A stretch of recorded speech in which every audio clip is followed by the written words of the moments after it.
all the things from her bag into the garbage bin. She was getting back at me by bullying my sister now? I marched up to her furiously and pulled her hair, and she turned around and attacked me. Luckily, the principal walked by just then, and when she found out what Jessie was doing, she suspended her for 3 weeks. When Matt heard about this, he came running to me and explained everything. I'm so sorry about Jessie, May. We broke up months ago, but she just won't accept it. I was just really happy to hear he wasn't dating that witch. I really enjoyed Matt's company, and he sure enjoyed mine. I even went to watch all his quiz competitions, and once after he won, he came running to me. May from 10th grade, I really like you. Will you be my girlfriend? OMG!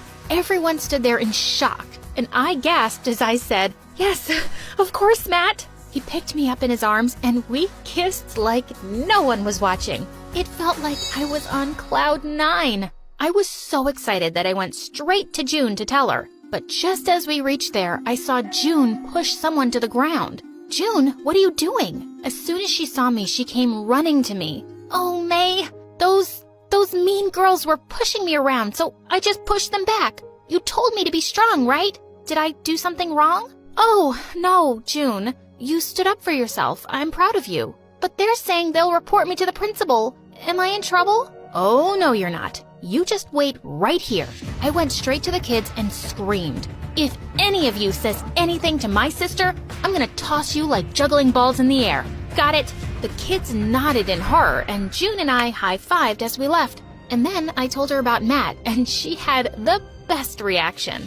After that, Matt and I started hanging out together all the time. On my 15th birthday, Matt decided to throw me a huge party at his house, and I had so much fun there. We danced till our feet hurt, but by the time I reached home, it was pretty late. I saw June sleeping on the couch, and there was a cake on the table and balloons all over the walls. Then I gently woke her up. Hey, sweetie, I'm so sorry it got so late. May, you're back. And then she looked at the clock, all sad. It's 12:45. Your birthday is over. Where were you? We always celebrated together. And she furiously walked away from me. I felt so terrible. I totally forgot she must be waiting to surprise me. So I decided to make it up to her. I planned a theme park trip for the 3 of us, and June was super excited about it.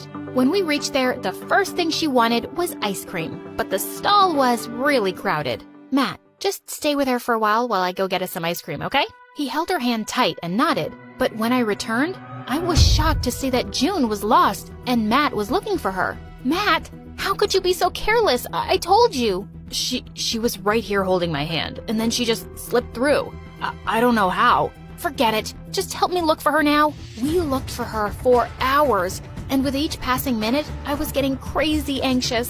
Then 3 hours later, I received a call on my phone, and it was June. She was calling from some phone booth. When we got there, we saw June covered in mud and crying like crazy.